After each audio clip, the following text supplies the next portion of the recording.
Hello, good to have you join again on our teaching, the Gospel Foundation series. And we've been trying to appreciate our Bible, especially the translations that we have.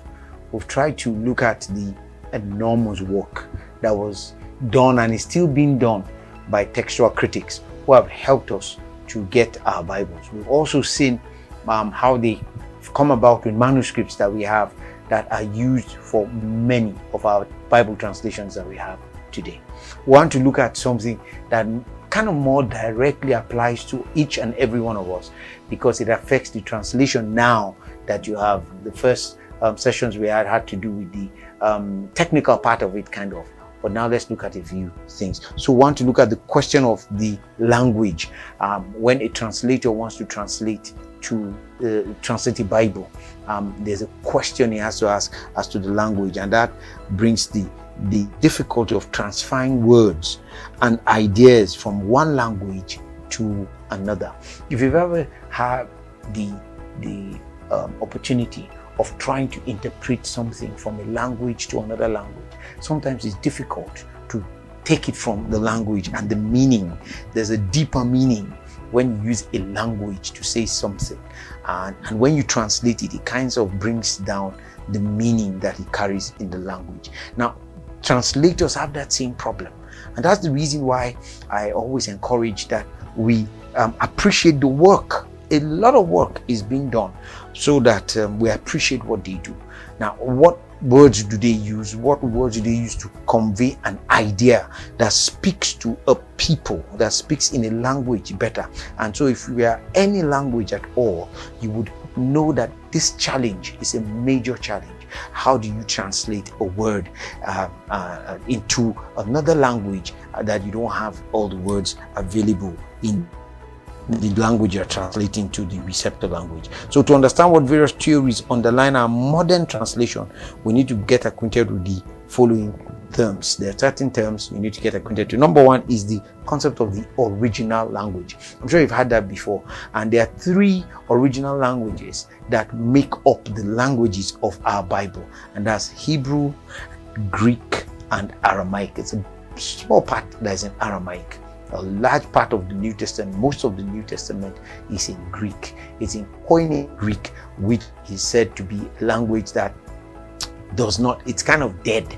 And when they say dead, it's dead because they don't speak that kind of Greek again. So it's in Koine Greek. And as it's in Koine Greek, it is used to get us our Bible. So that's one, the original language. That is the one that the translator has to deal with. Now, so once you know the original language, the next thing is the receptor language.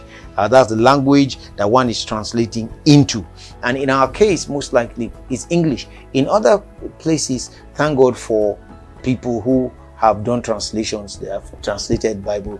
In our own country, in Nigeria, there are Bibles in Hausa, in Igbo, in Yoruba, I think in Kanuri, in Bagi, and other languages. They've translated the Bible to different languages. In fact, there's a very interesting translation, the Pidgin English translation. So they've translated the Bible into Pidgin English. So that receptor language is critical to know. Then the historical distance, that has to do with the difference that exists between the original language and the receptor language.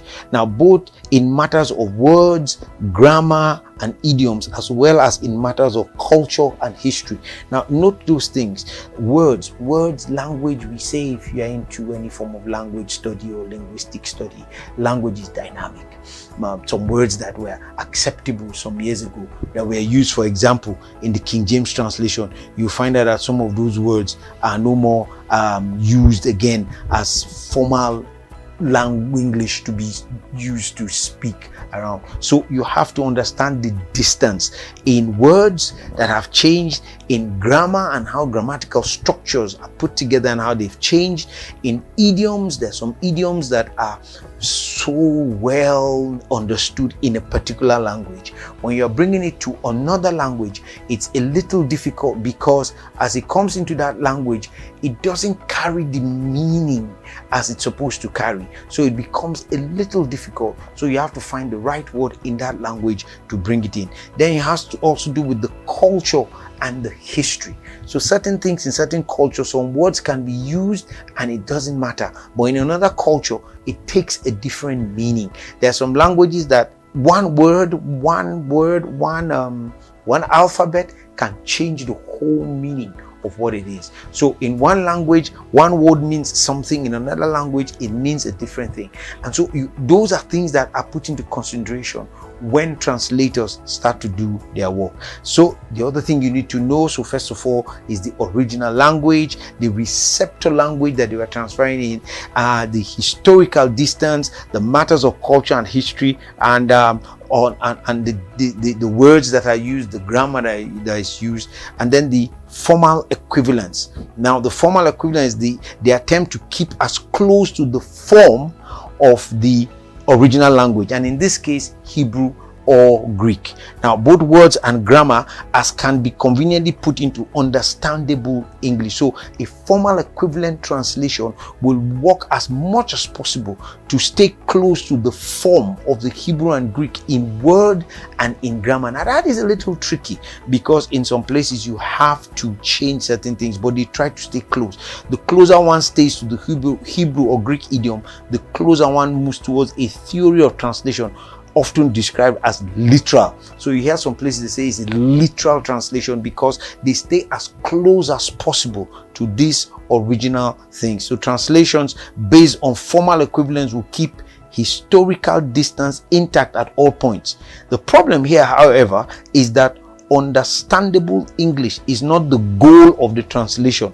Rather, the goal is good contemporary English that is comparable in language and meaning to the original author's intent. So what they are doing is that we want to get not really understandable English, but the goal is that we get contemporary English that keeps the language as literal as possible.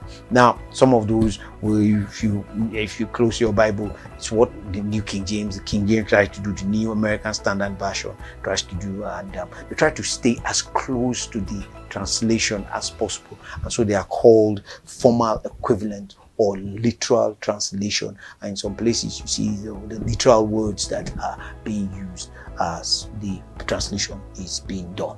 All right. I've told you about the original language, which is the question of language as we're discussing the original language, the receptor language, that's the language that has been translated in, the historical distance, the gap between the original language and the language that has been translated in, and the issues around that have to do with the words, the grammar, the idioms, and the culture and the history, and then the formal equivalent.